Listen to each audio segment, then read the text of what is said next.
Have you ever wondered why some people keep starting over and never seem to arrive anywhere? Not because they're lazy, not because they don't try, but because the moment things get quiet, the moment nothing seems to be happening, they give up. This is a story about a man who almost missed his own becoming because he mistook silence for failure. His name was Thomas. He lived in a small village at the edge of a forest, and he had a good heart. He wanted, more than anything, to build something that would last. A trade, a name, a life he could be proud of. So he tried. He apprenticed with the blacksmith. 3 months in, his arms ached, his hands blistered, and he saw no mastery in himself yet, only sweat and small mistakes. So he left. He tried farming. He planted in spring, and by midsummer, when the fields still looked bare and slow, he told himself the land was wrong, not the timing.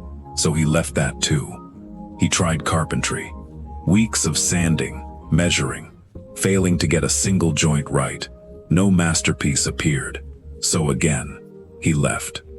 Each time, the pattern was the same. Excitement, effort, silence, doubt, abandonment.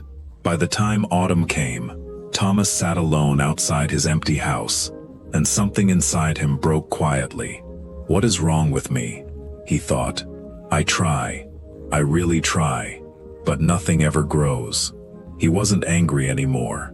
He was just tired. The specific tiredness of a person who keeps building and keeps starting over, and never once gets to stand back and see something finished. It was in that state that he wandered to the edge of the forest, where an old gardener named Wen tended a plot of land that no one quite understood. Wen didn't ask what was wrong. He simply handed Thomas a shovel and said, "Help me water these." Thomas looked at the ground. Nothing was growing, just soil, patted down in neat rows, silent and still. "There's nothing here," Thomas said. "There is," Wen said. "You just can't see it yet." For the first time in his life, Thomas didn't ask why. He simply watered the ground, day after day, for a purpose he couldn't yet name. Nothing happened for a week. Nothing happened for a month. Thomas grew restless. "Wen," he finally said, "I don't understand. I've done everything you asked." And still, nothing. Wen knelt beside the soil and pressed his palm flat against the earth, like he was checking a heartbeat. "This is Chinese bamboo," he said. "You plant it. You water it every day. And for 5 years, you see nothing.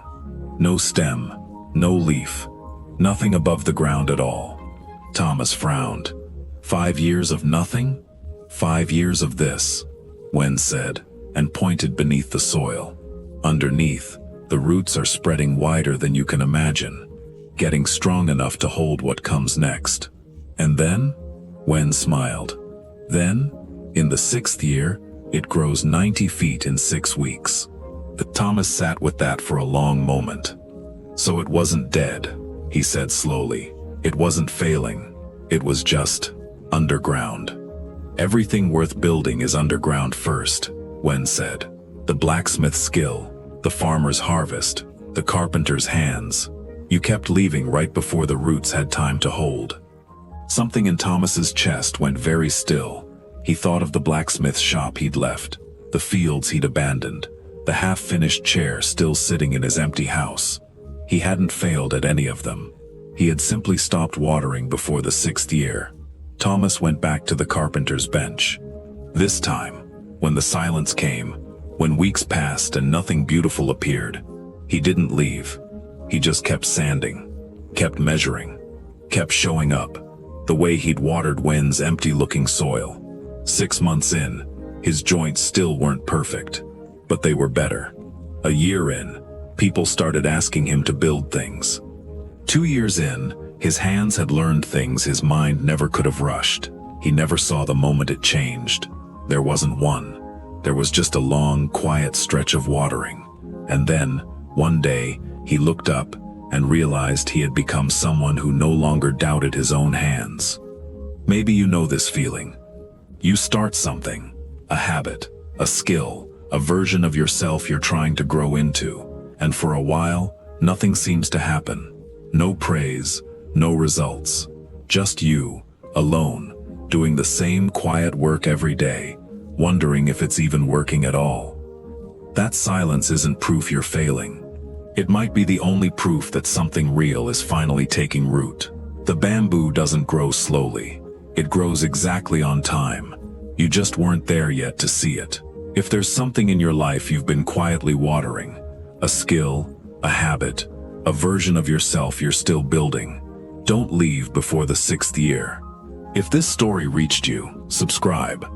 There's another parable waiting for the next thing you're growing. And if you're in your own silent season right now, tell me in the comments what you're still watering. Someone else reading this might need to hear that they're not alone in the wait.